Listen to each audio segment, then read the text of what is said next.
Alright guys, gonna try something new today in this video. I'm going to take games that have been played and lost by members of my Chess Bootcamp club on chess.com. Anyone can join the club, come along and join it. So what I'm going to do is I'm going to pick players usually below the 1000 level, pick a random game that they recently lost, and try and start to identify what it is that players around that level are missing. Okay, so today I think this is Neil, nhu112, in the Netherlands, rated 820, and this is a game that he loses against a player rated 920. Now, I haven't seen this game before, I haven't looked at it, I don't know how it ends. We're just going to start from the start and figure out what goes on. Okay, and try and figure out, well, you know, what is it that someone in the 800 to 900 would tend to miss. Okay, so the opponent is UZX9293 from the USA, rated 920, so he is 100 points higher rated, and he starts with the English, which is probably not super advisable for beginners. Okay, so Neil responds with d6. So the idea with the English is the pawn is guarding these two squares, of which, you know, one of them is important. The d5 square is important. d6 here, I don't know. Problem is that you're blocking in your dark squared bishop from the get-go, yeah? So we might have to end up like fianchettoing this bishop, because bishops have got two routes to get out into the board, right? They've got the king or queen's pawn route, and they've got the knight's pawn route. Okay, and likewise, this guy's got, you know, two ways to get out into the board. So, you know, this is okay. I mean, it'll support e5. An alternative response to the English is knight f6, probably anticipating d4, and then you can go a number of ways. You can play the Benoni with this. You could even play the Budapest Gambit if you fancy it, but this is okay. d6 is okay. And now the knight comes out behind the pawn. This is all pretty standard. And now, yeah, okay. So what we're doing is we're planning. So this is like we're playing a kind of King's Indian defense now, or modern defense, or Piet's defense kind of setup on black side. All good. Getting ready to fianchetto to the bishop. Now this is a bit weird. This is not accurate play from white.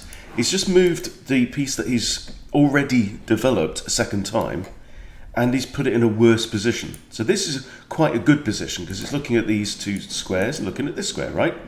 Now from here, it's looking at that square, and he can't go here and he can't go here. But these are not the important squares. Here, the knight is controlling two central squares. Now it isn't. Okay, so that was poor move. What would I do in response to that? I don't know. You could just develop your bishop to d7 and hit the knight and make it move again. That's perfectly good idea, right? I think e5 is all good. You could carry on and just fianchetto the bishop, maybe eyeing up, which would actually leave this pawn here pinned as well. So, okay, that's what Neil does. Bishop g7. Okay, and now c5. So again, he's done the same thing, right? Not only has he moved his knight twice, he's moved his only developed pawn twice, and now Neil pushes d5. Makes perfect sense. And now Neil actually has more control over the center of the board. This is good. So right now, I prefer black, actually. So, develops a knight. Now e5 is playable because it's defended by this bishop. Okay, so the knight can't capture that. That is certainly the first thing I would think about. c6 at some point, or even knight c6 might even be better. So here we have knight f6, okay, which is all right. You know, he's carrying on with that typical setup on this side, but he has blocked in this bishop now. I would maybe, but if you push e5 and then the knight comes out, then you're undefending the pawn. So this is oh god. What are you doing, UZX9293? He's put knights on the rim are dim. And this guy's just stuck both of his knights on the rim. Again, this knight can't go there and can't go there. What on earth is he playing at? Okay, we castle, that's fine. And now d3. Right, it's making life a bit harder for this bishop. Okay, so, you know, what I would be thinking is, well, where's this bishop going to go? How's the king going to get castled, right? So I think, is the bishop going to go there? And then again, that's another argument in favour of pushing c6 and putting a line of pawns on the light squares there, just to give this bishop nothing to look at. So, d4, probably overextending the pawn. Here, I think because this knight has just moved away from there, I'd have pushed e5 and stake your claim over the centre of the board. Okay, so d4, it is maybe cramping that king's pawn style maybe a little bit, we shall see. And the knight comes back. Right, now we have to defend this pawn. Oh, it's defended by the queen, I suppose. I think knight c6 looks perfectly good here. And we can't play e5. We'd like to play e5. White gave us an opportunity to play e5. Didn't take it. Okay, so we've developed a bishop attacking the knight. Fair enough. And the knight moves yet again. Now look at this situation, right? Black has 1, 2, 3 pieces developed and has castled. That's a development score of 5, right? 3 developed pieces, castling's worth 2, development score of 5. And this guy here, development score of 2, right? Black really is in a winning position now. Now, this bishop is defended.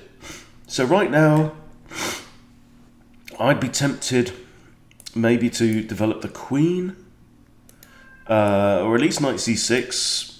But knight c6, if he takes, we double up. It's not the end of the world. Okay, knight c6. And he grabs the bishop and we recapture. Okay, so still, now, white has 1 piece out in the board.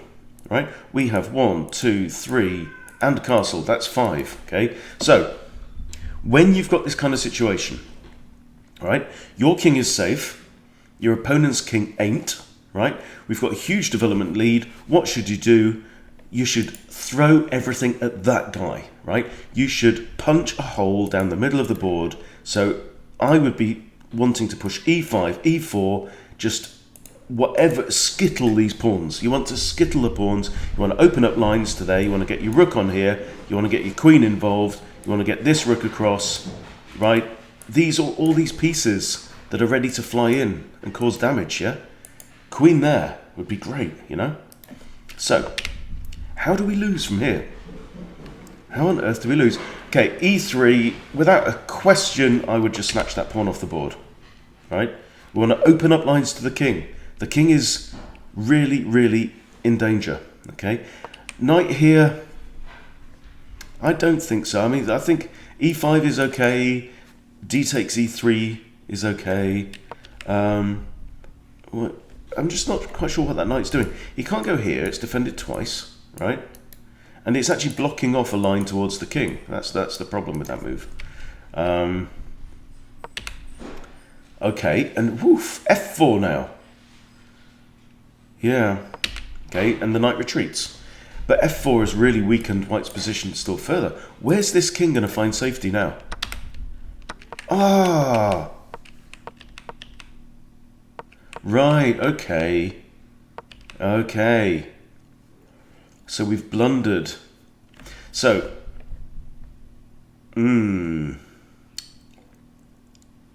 yeah. So you see what white's done here is notice that the only defender of this knight is this knight. But this knight here, this guy, can be kicked. Kicked he is. Right? So what can you do in a situation like this? Okay, so I've got a knight under attack, and that knight is the only defender of that. Okay, that's the problem we have. So, thoughts include...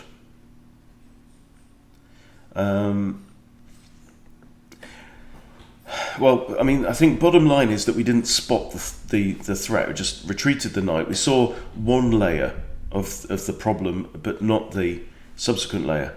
So, I mean, this pawn moving could be an issue, really. So one thing could be even just push e6 and get ready to put the queen here with check. Yeah? So let's say we push e6, pawn takes, queen comes here with check, pawn has to move again, knight, oh no, you can't take that because the queen's in danger. But that's one thought. You could take out this pawn here, right? And the bishop can't really recapture because takes, you know. But then we're attacking the queen, so that's probably what I'd do. There, attack the queen, bishop takes, we take the bishop, pawn takes, knight, we get the pawn back. Something like this, not too bad. But this simply drops a piece. Okay. And we have to notice that black took 14 seconds over that move. So did he see the threat? I don't know. But this looks like it's a 15 plus 10 game, yeah? Yeah, it is a 15 plus 10. And look, observe, mark me. Both players have got more than 15 minutes on the clock, right? What that says to me is that no one is using their time well enough. Okay, now, from this situation, again, without too much hesitation, I think I would just want to punch a hole through to this king. Okay, what we get is f5, hitting the queen, all right, and the queen retreats back to d1. Now queen e8. Okay. I mean, there were ideas about maybe a discovery against this knight. Queen d8, yeah, it's lining up with the king. But even so, I would just want to be punching holes through now, right? Expose the king. Ooh, that's interesting. Okay, now this pawn can now be captured in two ways. And I think my temptation would be knight takes. And that is indeed what we get, knight takes d4, good. Now, from here, I'd want to be throwing e5, e4, right? Takes, queen takes, and white is in serious trouble. Even though he's up a piece, his massive weakness is he's way behind in development and the king isn't safe. Okay, bishop's looking at the knight. Good, like that move. Takes, and now bishop takes or queen takes? Queen takes. Now, this bishop is pinned. Okay, we've got a problem now for white. Queen moves. Okay, my temptation now would be to put one of these rooks on e8 and back up the queen, so the queen then is threatening to take the bishop outright. Okay, good. Like it. Now white gets the castle. Right, however, look at, there's all this space in front of the king. It's not ideal. Black can now capture the bishop. Right? Because queen can't take. Rook takes. Okay? It's basically winning a piece, right? Count your attackers and defenders. 2 attackers, 1 defender, it's there. Okay? And if you take the bishop and rook comes to here, kind of pinning the queen, doesn't matter, trade queens. It's fine. Okay, so we've missed the trick because there was a piece basically there available to be captured. So we're hitting the knight, but right, this knight is bad. It's a bad piece, right? Now b5 here is prompting the knight to improve itself, okay? This knight coming here, look at it. It's now defending that pawn, which was previously not defended, yeah? It's blocking off a line to the king that's currently open. Okay, and it seems like maybe white saw the threat on the bishop and decided to trade off the bishop. Queen recaptures, that's not too bad. Still, okay, so we're attacking the knight. Knight's going to have to move. We're also threatening to take this pawn if the knight should move. Another threat also is you have to notice that the bishop and queen are both on this diagonal. However, knight c3, yeah, there you go. Okay, b4, yeah. Maybe first grab the pawn and line up the queen with the king and then b4, yeah? Because then the knight is pinned and can't move. I sit, yeah? So just thinking about move order here. Take that first, then this, and the knight can't move. Okay? Knight moves. Now queen takes c5, surely. Yes. Okay, good. This is a fork. We've got check and we're attacking the knight. The knight is undefended. Moves, takes the knight. Woo! White is now down a pawn. Plus, I like black's situation still here, okay? But notice, black is still 15 minutes 28. Black is not even using 10 seconds per move. Okay? So from here, this bishop is suddenly monstrous. Okay? So what we want to do is we want to punch through to this guy again. Ideally keep that pawn there, because this bishop has currently got problems. Should this pawn move, that bishop becomes active, right? Not a lot we can do about that though. Maybe bishop there. That could be an idea. But other than that, a5, a4, a3, throw these pawns at the king, burst through, get these rooks lined up somehow. Okay, that's a route to win. Okay, discovered attack on the queen. Spots it, moves, decent move. Okay, we've got ideas about queen here. But we actually want these pawns out of the way. So throw them at the enemy. Okay, and now we've got a barrage against this pawn here. This pawn, however, is undefended, but that's not actually too bad. Okay, we have check. King moves out the way. Good. King's now on a dark square, which means that this bishop, as far as the king is concerned, does not exist. Right, and we still have a barrage against this pawn. Okay, rook defends. Okay, no more barrage, but we could play rook d8 if we wanted to. All right, I like that. That's decent. Okay, yeah. If you could pick up these pawns and throw them on the floor, right, while your opponent's back is turned, that's what you want to do. Okay, we're up a pawn at this point. Trading rooks is not a problem. Let's trade rooks. Okay, and is recaptured with a queen. All right, and now we have three pieces looking at this pawn, so surely we're going to take the pawn, yeah? Yay! Rook comes forward. Okay, so the rook's now defending the g2 pawn and also defending this pawn. That kind of makes sense. Right now I'd be playing a5, I think. Rook d8 defends our pawn a third time. h3. Rook moves again. So black's now realised, actually, well, there's an undefended bishop. Let's have a go at that. Ooh! Pawn defends. Now, okay. First thing, d3. We're threatening queen a1 checkmate. Okay? If the rook blocks, queen takes b2 checkmate. I think we have an unstoppable mate situation here. But instead we push a5, right? Look at this. Bishop and queen lined up in a deadly diagonal of death, right? All we have to do is move the pawn out of the way. But instead we push a5. Now we have that. Again, push the damn pawn. Not that one. Ah! Okay, and now g5. Oh, we can snatch that pawn off. Okay, off it gets. Snatched. He attacks our rook. We attack back, attacks the rook again, comes back to here. Okay. Not good. Forced mate situation. Queen e8 check, okay? We've forgotten the first two rules of chess club, right? Is my king safe? The rook here is preventing the queen or the rook from coming onto the back rank, yeah? This was not needed, okay? Just stick it on a dark square. Something like that would be absolutely fine.